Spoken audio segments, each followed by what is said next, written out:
personne qui est Я victime, хочу on вам va faire показать, sur как я разделаю très гранат. large pour avoir un maximum de détails. Tous ces détails sont recueillis, ils sont consignés et ensuite on recoupe. On recoupe avec des auditions. Il y a eu beaucoup de témoins, il y a eu des commerçants qui ont été interrogés, il y a eu des riverains qui ont été interrogés. Donc ça, on va recouper les informations.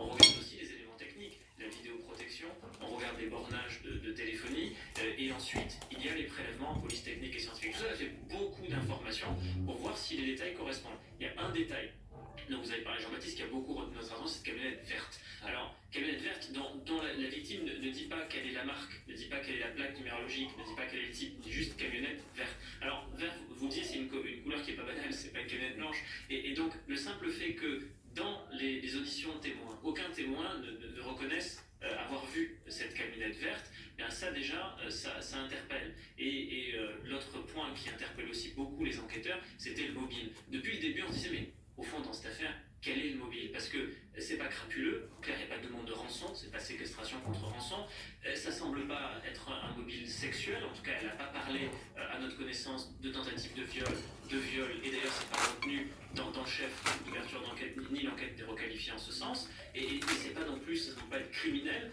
au sens de la tentative d'homicide.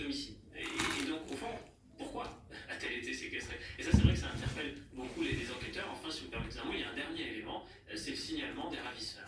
Le signalement des ravisseurs, il n'a jamais été très précis. Et si vous êtes séquestré par deux hommes, forcément, les gendarmes vont vous dire, bon, à quoi ressemblait-il? Est-ce que vous avez des éléments caractéristiques, au moins sur le plan physique, sur le plan vestimentaire? Vous dites que vous êtes échappé en vous étant battu avec l'un d'eux, ou en tout cas parce qu'il y a eu une petite confrontation, c'est ce qu'elle dit, elle a pu s'échapper de la maison où elle aurait été retenue comme ça. Bon, et donc vous voyez la personne avec laquelle vous êtes en confrontation, vous pouvez donner quelques éléments. Et donc si vous ne donnez pas de signalement, forcément, les enquêteurs vont se dire, bon, là il y a quelque chose qui n'est pas tout à fait cohérent, il faut à nouveau interroger la victime, ce qu'ils ont fait aujourd'hui, et là effectivement, elle reconnaît avoir menti. Alors justement, dans le processus de la recherche de la manifestation de la vérité, Serge Effès, est-ce qu'il y a un moment où le mensonge devient une vérité alternative pour celui qui le prononce? J'entends par là, est-ce que Наверное, la personne сортированная щи и qui a диксагалакаши. la Но vérité? на вкус посмотрим. Oui, alors ça reprend un peu l'image que je donnais l'autre На fois, вкус такие qui se convainc lui-même qu'il n'a pas piqué le